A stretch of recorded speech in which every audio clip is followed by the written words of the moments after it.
everybody has their own opinions on the best way to be a good baseball player, best way to be a good baseball team.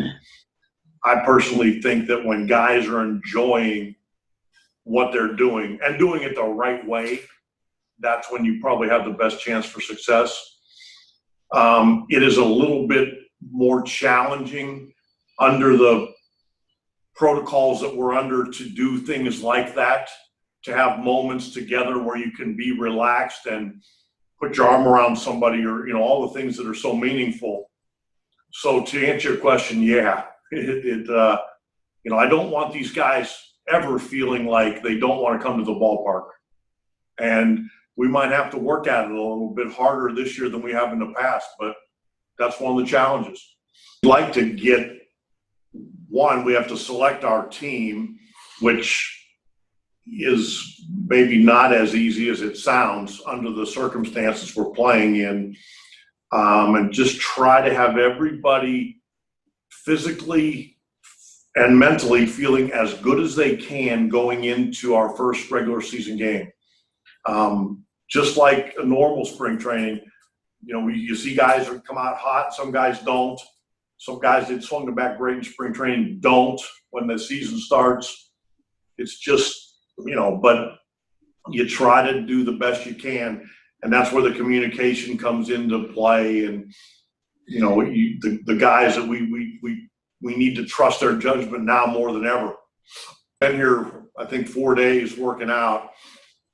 He's had a little bit of a hamstring tightness, so we've tried to let him get his at bats, but not aggravate that hamstring. He's in I think he's got 4 or 5 at bats. He's actually hit, I think, 2 home runs and drove a ball to left field for a double. So he swung the bat extremely well. The biggest thing with Zim is getting him healthy so he can stay on the field, because there's a lot to like in what he can do. It's been almost 2 years since he's really played a lot of baseball. Carl was mentioning that he had a talk with Tristan the other day that, hey, we understand being at Lake County day after day after day can probably seem a little bit like Groundhog Day.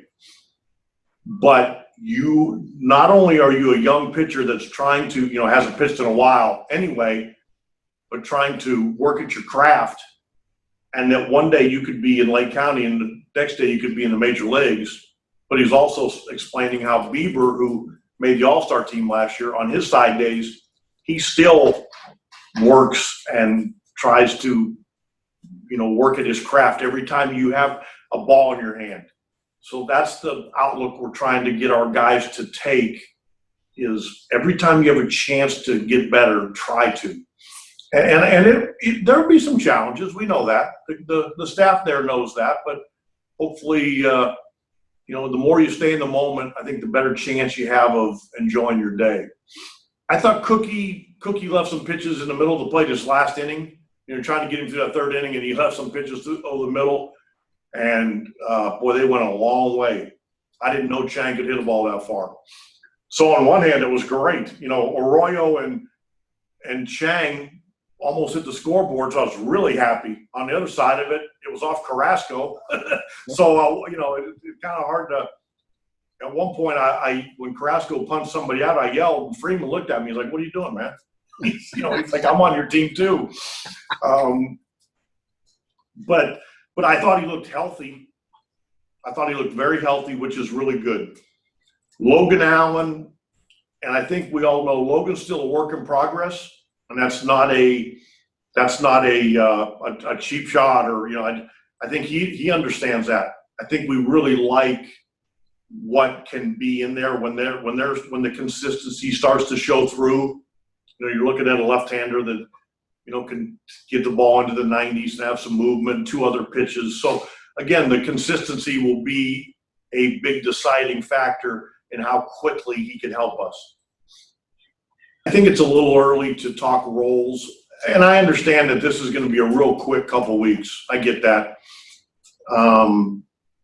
But we're working in uncharted waters here right now. So the one main thing you want to make sure is guys are out there and they're healthy, they're throwing the ball like they're supposed to throw the ball. Okay, when they do that, then are they commanding the baseball? You know, are they having to reach back to get more because they're maybe not strong enough or not in shape? So you just try to monitor those things first, and then, you know, the competition naturally seeps in, but you don't want it to go too fast either. That's not healthy for the players. He's enjoying it. I think any second baseman in their right mind would enjoy working with Frankie. I mean, you may have, you know, one of the very best in the business, and Frankie's so quick that I think that's the biggest thing for second baseman is realizing just how quickly his hands are. And you better get your hands up in a hurry, or that ball might hit you in the sternum. And I should have mentioned this before, because, you know, when we were talking about Millsy, everybody knows how not only I feel about Millsy, but the rest of the organization. But the other coaches have stepped up in such a way that is so much appreciated. I mean, Carl, Sarby, Sandy, guys that I've known for 8 years now or longer. But then, you know, like Justin Toole, who's new on our staff, who's actually been in Cleveland for a month, he's going to need to rest at some point. This kid's been doing everything for about 5 weeks now. You know, to Huddy, I mean, these guys, nobody's said, we've had some long days. And I know that when we go home at night, it's not just me that's falling into bed, but nobody's complaining, nor will they. And they've all kind of stepped up, and I have appreciated that very much. It's not a code of conduct that was mandated by the Cleveland Indians. I got you. Okay, it was mandated by Major League Baseball and the Major League Baseball Players Association. Now it's up to each individual team to come up with their code of conduct. And what it is it's not just like, remember, I think 4 or 5 years ago, we did something with the players at midseason because we were kind of struggling. It was how we wanted to be as a team. Yep. This is not just that. This is more of how are we going to carry ourselves when we're away from the ballpark? What are some of our rules going to be where we keep each other safe along those lines? You know, because, you know, if one guy has a hiccup or trips up, it's putting some people at risk that we don't want to do. You know, I can give you guys one update. Actually, Fran Mill is not here. He was not here yesterday or tomorrow or today.